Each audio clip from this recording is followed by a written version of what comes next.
Hello guys, so welcome back to my channel, Jimbans TV. So guys, for today's video guys is tuturuan ko kayo guys kung paano tayo mag-transfer ng money from Maribank to GCash. Okay guys, so guys tuturuan ko kayo guys kung paano mag-transfer from Maribank app to GCash. Okay guys, so keep on watching guys. So first guys, click lang natin guys tong transfer. Okay? Okay, transfer. And then sa transfer guys, transfer to, hanapin lang natin guys dito yung e-wallet. Okay, sa e-wallet. Okay, sa e-wallet guys, pwede kayo mag-search ng mga e-wallet na gusto nyong pagsenda ng money. Okay, from Maribank app. Okay, sa akin guys, hanapin lang natin dito yung GCash Exchange GCash. Okay, sa GCash Exchange, enter lang natin yung mobile number na pagsisenda natin ng money. Okay? Ito, makita natin yung number na pagsisendan ko. Okay? So guys, click natin tong next.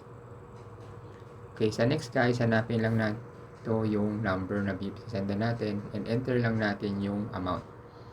Okay? Kung magkano yung amount na pagtatransferan natin ng money. Okay?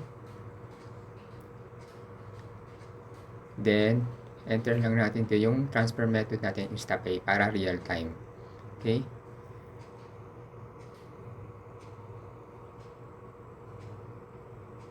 And then done. So, makikita natin guys, yung transfer fee dito guys is free. Okay, wala tayong babayaran na transfer fee or transaction fee, meaning libre talaga guys. So, magandang gamitin talaga itong si Maribank sa pagta-transfer ng money. Okay, pag-transfer sa mga iba't ibang e-wallet. Okay? So, ito guys sa akin, since GCash ang gamit na pinagka-transferan ko, so, ito guys GCash, ang pagsisendan ko ng money, so, free. Okay? Okay, so, click lang natin test tong next. After nyan guys, click lang natin tong confirm. Natin guys dito successful yung pag-transfer. Okay? So, amount is 1,000 pesos and transfer fee is free. Okay? So, yun lang guys kung paano tayo mag-transfer ng money from Maribank app to GCash.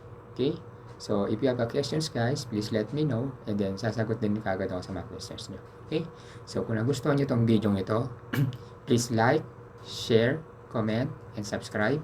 And click all notification bell button para updated kayo guys sa mga vlogs ko. Thank you guys and God bless. Stay safe. Bye-bye.